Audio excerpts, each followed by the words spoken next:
Hola chicos, buenos días. En esta mañana mis compañeros y yo les vamos a hablar sobre el comercio exterior. Espero que sea de su agrado esta exposición y que la puedan entender. Y a lo último responderemos cada una de sus inquietudes. ¿Qué es el comercio exterior? El comercio exterior es el conjunto de transacciones comerciales y financieras que implican el cambio o intercambio de bienes y servicios entre un país o con otros países o naciones. El comercio exterior supone la venta o exportación y la compra y la importación de productos, bienes o servicios de un país a otro. El objetivo principal del comercio exterior es satisfacer la demanda de los consumidores de determinado producto. En este caso damos un ejemplo, aquí en Colombia se puede producir el café y en cambio en otros países no se produce. Entonces, ¿qué hacemos? Nosotros exportamos y también importamos los productos que ellos tengan y hacemos el intercambio. Pero esto, ¿cómo se hace? A nivel internacional tiene que estar sujeto a un conjunto de normas, tratados, acuerdos o convenios entre los estados o los países en los cuales vamos a hacer el intercambio del producto.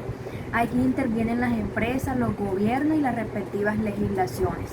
El comercio exterior es fundamental para la vitalidad de la economía y para cubrir la demanda de los respectivos mercados. Además, mejora la competitividad y fortalece las pequeñas y medianas industrias y promueve las cadenas productivas.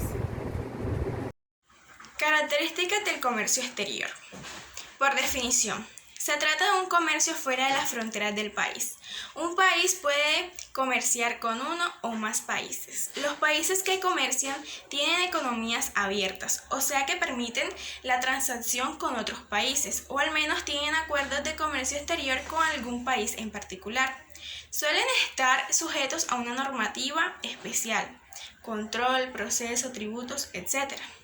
Los países interesados en intercambiar bienes y servicios con otros suelen suscribir acuerdos o convenios comerciales que buscan facilitar los procesos de intercambio. La entrada o salida de productos generará un flujo de divisas cuando los países que comercian tienen distintas monedas. El valor de la divisa con respecto a la moneda local se refleja en el tipo de cambio.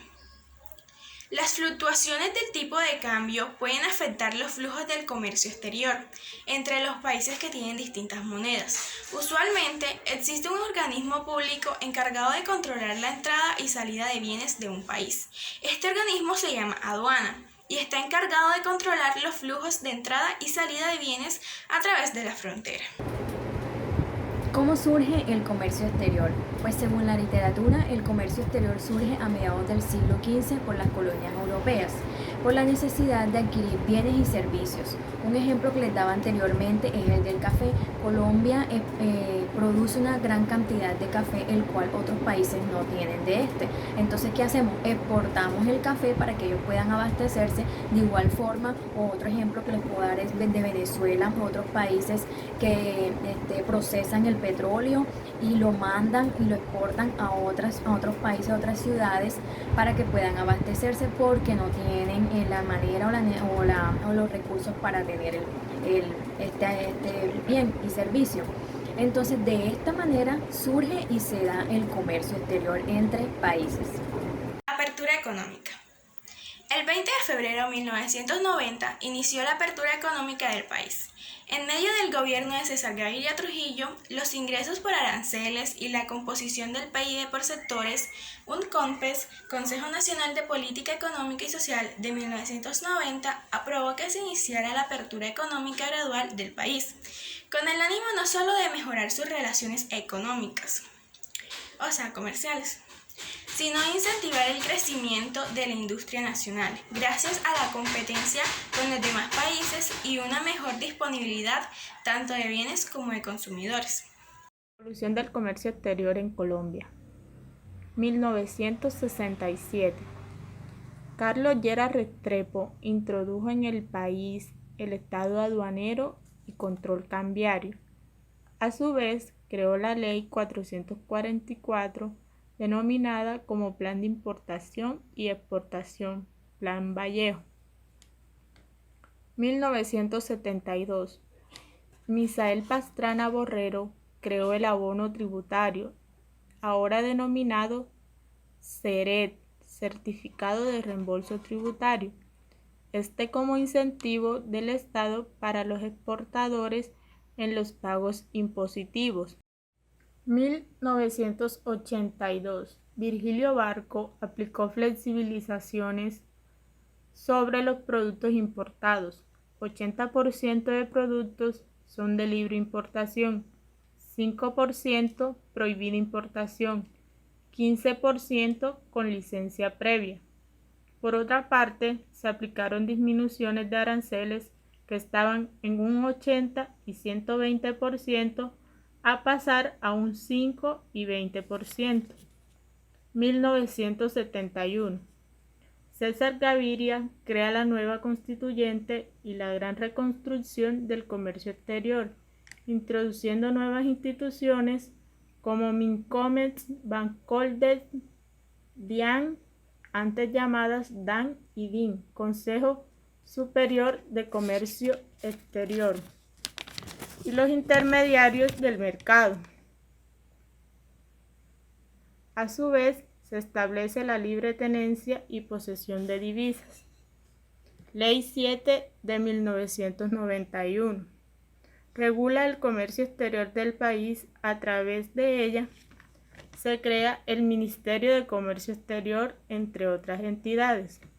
Además, se confieren autorizaciones y otras disposiciones con base en las cuales el año siguiente se crea ProColombia.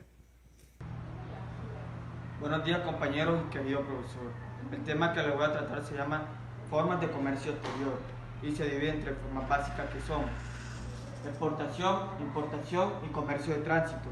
¿Qué es exportación? Son los bienes y servicios vendidos de un país extranjero hacia otro. ¿Qué es la importación?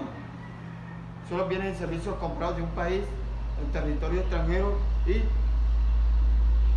para su utilización nacional. ¿Qué es el comercio de tránsito? Comercio de tránsito son los servicios económicos en los que el individuo ejecuta en operación. Bueno, como vemos aquí, en la exportación son los principales productos que exportamos, que está el aguacate, el café y el crudo. En la importación vemos aquí cómo llegan en forma de contenedores, una de las formas de transporte terrestre, y marítima, que vienen por buques. En las exportaciones tradicionales y no tradicionales, la conforma un 77% lo que es los metales como el oro, el níquel, el zinc, etc. Y no tradicionales un 23% como agricultura, textiles, químicos, joyería, papel y madera, entre otros.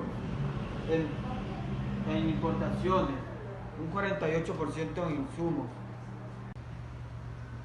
Cuando hay intermediarios de por medio, por ejemplo, de un productor a un mayorista, incluso a un minorista, para llegar así al consumidor. Bienes capital significa para la industria y equipos de transporte, y bienes de consumo, que es el 19%, que son como electrodomésticos, televisores, ensamble de motocicletas, entre otros. Para la exportación e importación se necesitan divisas. ¿Qué son divisas? Las divisas son monedas extranjeras. ¿Cuál es su principal función? La función de liquidez, función de seguro de cambio y función de crédito. ¿Qué es la función de liquidez? Es facilitando los medios de pago necesarios para las transacciones, que se refleje a través de otras cuentas. Función de seguro de cambio, permitiendo que los agentes económicos y eliminar el riesgo proveniente del aplazamiento del pago y bien o servicio. Función de crédito, proporciona el financiamiento y esta también asociada al mercado. Una de las principales divisas son el euro, el dólar y el yen japonés. Para los canales de distribución tenemos directos e indirectos. ¿Qué son los canales de distribución? De una empresa productora a consumidor final. Por ejemplo, cuando vendemos en forma virtual y lo hacemos llegar hacia el consumidor. Es una forma directa de distribución. Canales indirectos. Ventajas. Impulso en el bienestar económico y social, estabilidad de los precios, disminución en la tasa de desempleo, aumento en la productividad y competitividad, menor riesgo de pérdidas económicas. Desventajas. El traslado de mercancías, el daño de mercancías, la falsificación de los productos, la posibilidad de incumplimiento entre las partes, importador-exportador, el incremento del precio del producto por los gastos que demanda el proceso de exportación e importación, como flete, seguros u otros. Procesos judiciales engorrosos. Por lo general, se renuncia a la jurisdicción territorial y se atiene a tratados internacionales. Mayor riesgo de pérdidas económicas al transportar los bienes a mayores distancias, más aún si son bienes perecederos como la carne y los vegetales. Peligro de matar la industria nacional por la importación de productos de menor precio y eventualmente de mayor calidad y por tanto de mayor demanda. Según algunos autores, con relación al tema del comercio exterior, mencionan dos desventajas importantes. La primera, si un país importa más de lo que exporta, o en otras palabras, si compra más de lo que vende, se produce un desajuste comercial, un endeudamiento externo y un desequilibrio fiscal, lo que hace que hagan grandes ajustes económicos. 2. Si baja el costo o el precio de los bienes y de la materia prima, disminuye la tasa de inflación, lo que se traduce en una mejora de la competitividad económica y un aumento en la capacidad de compra de los hogares. TLC o Tratados de Libre Comercio. Colombia, Unión Europea. El acuerdo comercial entre Colombia y la Unión Europea fue firmado en la ciudad de Bruselas, Bélgica, el 26 de junio del 2012. Colombia-Corea. El acuerdo se negocia desde el año 2009, entra en vigor en el mes de julio del 2016. Aprobado por medio del decreto 1078 del 30 de junio del 2016. Alianza Pacífico. La Alianza del Pacífico es un mecanismo de articulación política, económica y de cooperación e integración entre Chile, Colombia, México y Perú, establecido en abril de 2011 y constituido formal y jurídicamente el 6 de junio del 2012, con la suscripción del Acuerdo Marco de la Alianza del Pacífico. Otros tratados de libre comercio vigentes en Colombia son el de Cuba, el cual fue suscrito en el año 2000 y entró en vigor el 10 de julio de 2001. Nicaragua, adoptado por el decreto 2500 de 1985. Estados Unidos, suscrito en el año 2006 y entró en vigor en el año 2011. Costa Rica, suscrito en el año 2013, entra en vigor el 29 de julio del 2016.